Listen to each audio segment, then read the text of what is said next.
జలప్రలయంలో రప్పించినప్పుడు నీతిని ప్రకటించిన నోవాహు, ఏం ప్రకటించిన నోవాహు? నీతిని ప్రకటించిన నోవాహును మరియు ఏడుగురిని కాపాడెను. ఎవరు ప్రకటించారు నీతిని? నీతిమంతుడు ఎవరు? నీతిని ప్రకటించిన వాడు నీతిమంతుడు. కాపాడబడిన వారు ఎవరు? ఏడుగురు.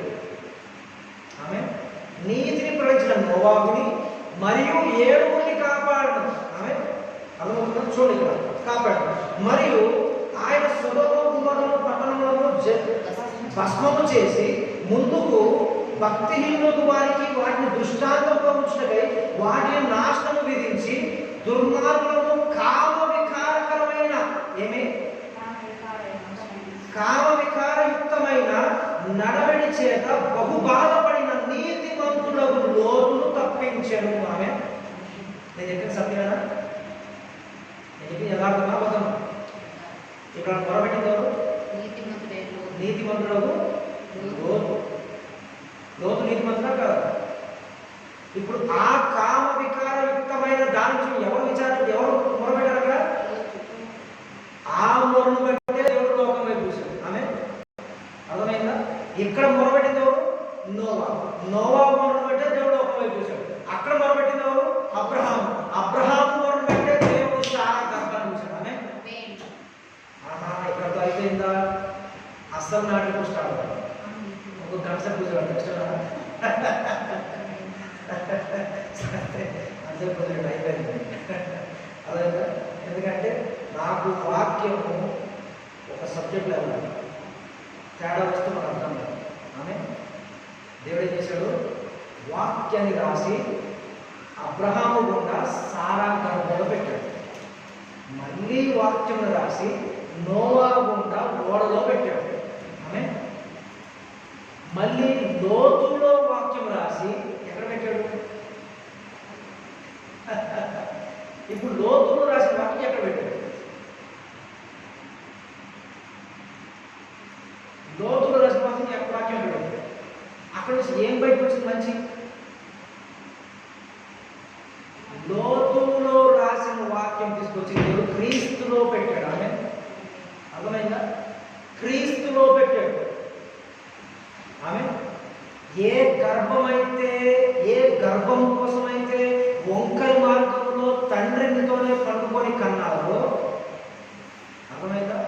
ఏ గర్భముతో అయితే దేవునికి మచ్చ తెచ్చిందో, ఏ గర్భ కార్యమైతే దేవుని పేరుని నీచంగా చూపెడుతుందో, ఆ మార్గంలోనే నిజమైన శాశ్వతమైన పరమందున తండ్రి మార్గంలో గర్భము దాల్చి పరిశుద్ధాత్మలో గర్భంలోకి వచ్చాడు క్రీస్తు. అర్థమైందా? గర్భము ఆ మార్గము చెడు తెచ్చింది.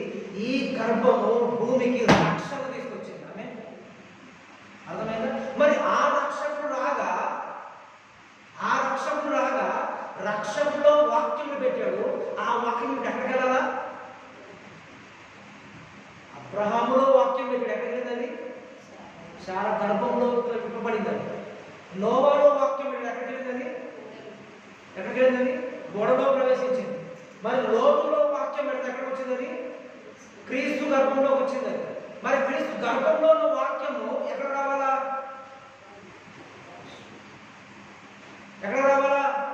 ఆయన గ్రంథము రాసి పెట్టాడు. తన దైవత్వాన్ని చూపెట్టుకొని ఆశపడుతున్నాడు. ఇదిగో అబ్రహాముతో మాట్లాడిన దేవుడు నేనే ఉన్నవాడు అనువాడును, నేను దేవుడిని చూపెట్టాలంటే సాక్షంగా శారా గర్భము ఫలించుడు కాకుండా ఫలించింది. ఆమె దేవుడు రుజువు చేసుకున్నాడు. మళ్ళీ అదే దేవుడు నోవా దగ్గర వాక్యం పంపించాడు.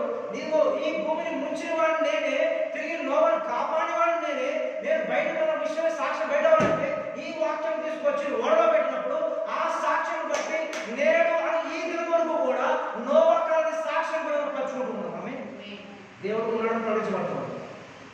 అవునా? లోకము అక్రమ మార్గం ఎంచుకొని పాపాలను పెట్టుకొని తండ్రితో పండుకునే కాలము, కుమార్తెతో పండుకునే కాలము, తల్లితో పండుకునే కాలము, అదే నీచమైన కార్యాలతో లోకము కామ వికారమైన కార్యాలతో లోకం మునిగిపోయినప్పుడు ఇవి కావు శాశ్వతమైనవి. పరిశుద్ధాత్మ వల్ల కూడా గర్భము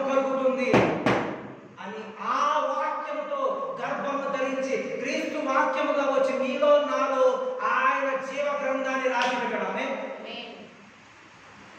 ఇప్పుడు మనలో ఉన్నది ఆయన వాక్యమై ఉంది. ఆమె ఇప్పుడు మరి ఈ కాలానికి ఆ క్రీస్తులో ఉంచబడిన జీవ గ్రంథము ఎక్కడ పెట్టాడు అంటే ఆయన ఎక్కడ పెట్టాడు, నీవు వింటున్న నీలో చెప్తున్న నాలో పెట్టాడు. ఆమె వాక్యం ఎక్కడ ఇప్పుడు నీలో నాలో ఉంది. ఎందుకు? చెదిరిపోయిన స్థితిలో నుంచి పునాది మీద కట్టబడ్డావు కనుక. ఆమె పునాది ఎవరు? క్రీస్తు.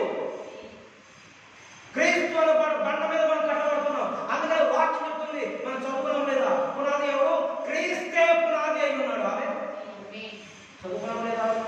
క్రీస్తే పునాది అయి ఉన్నాడు. ఇప్పుడు మనం క్రీస్తు మీద కట్టబడుతున్నాం. వాక్యం ఎక్కడ ఉంది? మనలో ఉంది. ఆమె ఇప్పుడు నీలో ఉంది, నాలో ఉంది. మనము నిజమైన పునాది పైన కట్టబడ్డాం.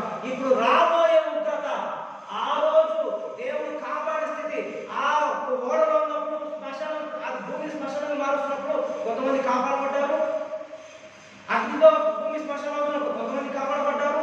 మరి ఈ రోజు అప్పుడు దేవుడు కాలం అంతా ముందుంది కాబట్టి ఆడ వదిలేశాడు. కానీ ఇక్కడ ఇప్పుడు మాత్రం కాలము ముందు లేదు.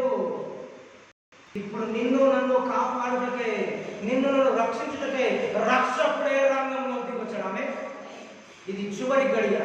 ఇక కాలం లేదు, సమయం లేదు. ఇక ఈ క్షణము ఎవరైతే రక్షింపబడతారో వారు రక్షకుడి దగ్గర ఆయన నివాసంలో ఉంటారు. భూమి మొత్తము బూడిదే కాబోతుంది. ఆమె యావత్తు సృష్టి యావత్తు బూడిదే కాబోతుంది. ఇక పాతాళం అనేది ఈ భూమి మీద, అంటే నరకం అనేది భూమి మీద, అంటే మరణం అనేది భూమి మీద, ఏడుపు అనేది భూమి మీద లేకుండా రాబోయే దినాలు చూడబోతున్నామే. క్రీస్తు ఆ కార్యం చేయబోతూ ఉన్నాడు. నమ్ముతున్నారా? ఎంతమంది నమ్ముతారు ఈ మాట? దేవుడికి ఎంత తెలుసుగా? అంత సంతోషం ఉన్నారా? అర్థమవుతుందా? చెప్పేది నేను చెప్పేది అర్థమవుతుందా? సంతోషం ఉన్నారా? నేను తప్పు చెప్పానా? అన్ని యథార్థ వాక్యం ఉన్నాయా లేవా? ఉన్నాయా లేవా? ఏదైనా సరే వాక్యం బోధించుకోవాలి. అనుకున్నారా? దేవుడు జ్ఞానం దీవించుకుంటా కాదు.